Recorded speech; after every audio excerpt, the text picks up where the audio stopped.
All right, welcome back to the Elias Macko Show in the third hour of the program. Now, Montreal, long considered a bargain compared to global hotspots like New York, is now facing an interesting reality check. Recent analysis by Ouazad.ca, that's a financial news website, shows that our city is the seventh most expensive real estate market in North America when taking into account household income, just behind New York. According to the numbers, what once seemed like a clear divide between Montreal's modest price tag and New York's sky-high bills now looks more blurred, again, when you take into account household income.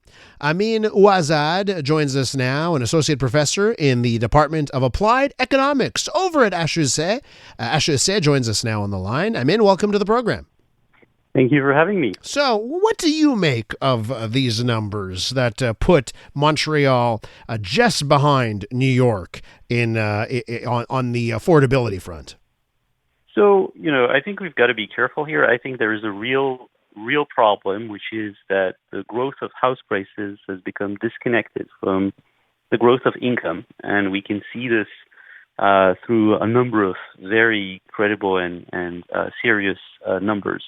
I am not too fond of the ranking comparing U.S. cities and Canadian cities because there's a lot of issues in the way this is compared. For instance, the way New York is analyzed in the report is considering the tri-state area that covers, a very large area, including New Jersey, parts of New York State that are far from the five boroughs.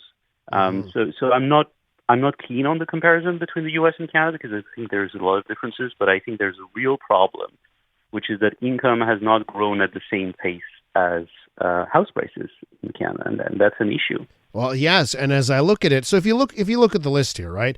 Vancouver is the least affordable. Again, according to this affordability ratio that they've come up with, taking into account the median household income, right? But one thing that struck me when I look at the list: Vancouver, Toronto, Montreal. They're all under $100,000. Montreal's at $80,000, and then you look at the American cities. And in some spots, they're just dwarfing us when it comes to that median household revenue. That is a problem, right? When you see that disparity.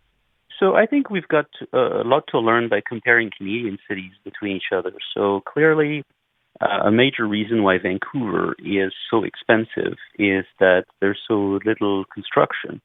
When prices rise, there's no significant additional construction compared to Montreal, which is a lot more dynamic in new housing starts.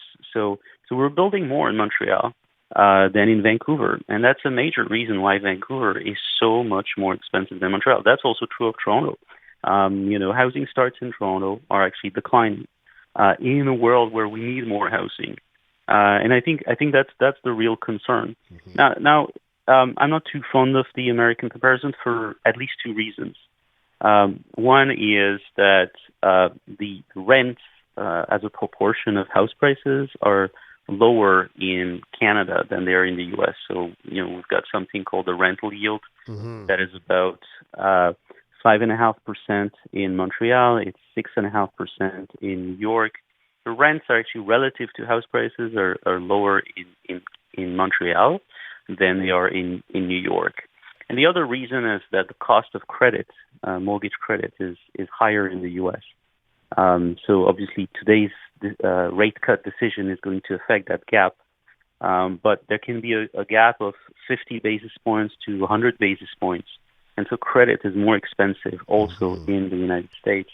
And then on top of this, I think the ranking that you're referring to does not account for differences in insurance and taxes. So there's a very large property taxes in places in New Jersey that are part of the New York tri-state area. And so I'm not totally sure this is taking the U.S. as a model for our housing market is a great idea because we've got also protections for tenants and so forth. So But I think we do have to learn that building homes is the key to affordability, and we're building more in Montreal than in Toronto and Vancouver, and that's been shown repeatedly that there's a concept we call the elasticity of supply. There's just a lot more supply when prices rise in Montreal than in Vancouver and Toronto, and that explains the affordability. Alberta is also doing well in terms of construction, in terms of response to higher house prices. So, I think the message here is, if we want to make sure that housing is affordable, we need to just, build more. We're with Amine Ouazad, an associate professor of applied economics over at HEC Montreal. Can I ask you as well? Like, I was interested by what you mentioned before, the disparity. Like Montreal, much cheaper for renting, yet somehow more expensive on buying. And I wonder what that says about how we view homes in this country. A lot of people say, "Oh, that my home, that's my retirement. It must go up, it has to go up every year because that's the retirement." And I think that's what's kept prices elevated in this country. Do we need to change that? Yes, I think we need to think about it differently. When house prices increase, it's not necessarily good news because every home is becoming more expensive. And that means that if I want to leave my house, I still have to have a house. So I still have to buy another house. So the fact that my house price is increasing is not really telling me much about how wealthier I'm getting. And so I think we need to sort of leave this idea that we need constantly rising prices to fund our expenses like ATMs. The house is not an ATM. The house is somewhere where we live, and it has to be accessible to all.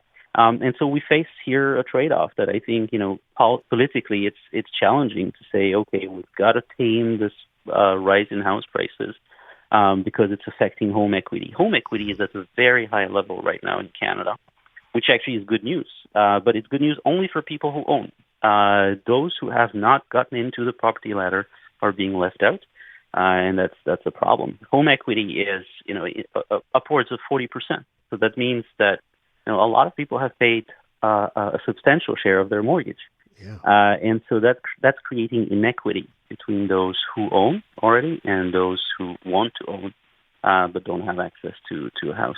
How do we get to a fix on that? And I'm wondering if the solution is to let markets be markets. And I know we've seen some signs, let's say in Toronto, we're seeing a certain crash among certain types of properties there when pricing. Do we need to just let the market play out? Eventually there will be a correction or a crash, whatever you want to call it, and that will get us back to reality? I think we need to build the right types of houses. I think there's some pretty straightforward changes in the way we do the urban planning. We need more dense neighborhoods. We need to, think that when we want that, big house with the garden, it's actually hurting other people's ability to get access to homes. And so I think we need to understand that we need to have more dense metropolitan areas. And the urban planning is going to help in this in making sure that we can build those dense neighborhoods. What you're seeing in some cities in Canada, you're seeing what's called leapfrogging. That is, their neighborhoods highly desirable. You see this in Toronto. Fantastic single-family homes, super close to great jobs.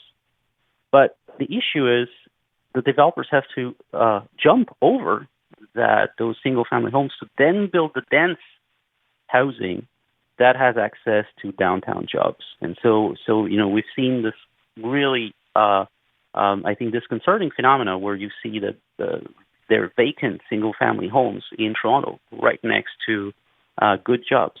So we need to do something about it, and we need to make sure that we can give the young generation access to these homes to get those good jobs and those short commutes.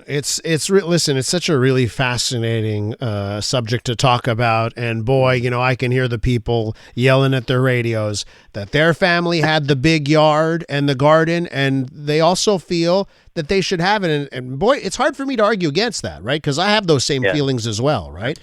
Okay, Amine, I have to leave it there. Great talking to you. Thanks for coming on. Thank you very much, Ryan. Thank you. Amine Ouazad is an associate professor in the Department of Applied Economics over at HEC Montreal.